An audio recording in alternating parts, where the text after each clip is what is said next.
FIR copy పంపితే వస్తుంది. దాని తర్వాత వీళ్ళు తీస్తే వీళ్ళకి ఇగో ప్రాబ్లం, ఇగో కాదు పరువు తక్కువ.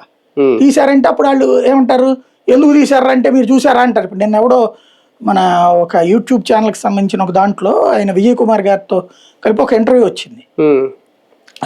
ఏది ప్రకాశం జిల్లాలో ఎంపికలోను రాష్ట్ర వ్యాప్తంగా స్పోర్ట్స్ కోటాల ఎంపికలో అత్యధికంగా కమ్మ సామాజిక వర్గానికి వచ్చినాయి అని. దానికి వీళ్ళు రిజైండర్ ఇచ్చారు.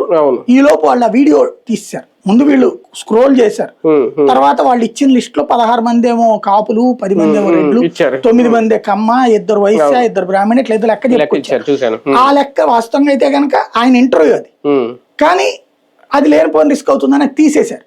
ఫస్ట్ వీళ్ళు ఎట్లాగా ప్రొజెక్ట్ చేయగానే దాన్ని విమర్శించారు, బాగానే ఉంది. దానికి రిజైండర్ కావాలంటే అది ఇంకో వీడియో చేయొచ్చు, ఆయన వ్యక్తిగత వివరణ, అది మాకు సంబంధం లేదని చెయ్యొచ్చు.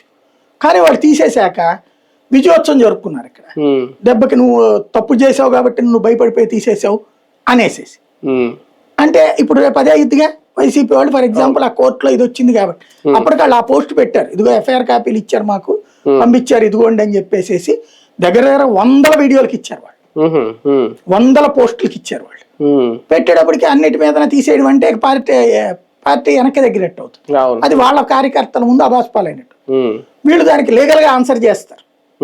వాళ్ళు దాంట్లో కూడా ఫేస్బుక్ లో అన్నిట్లో కూడా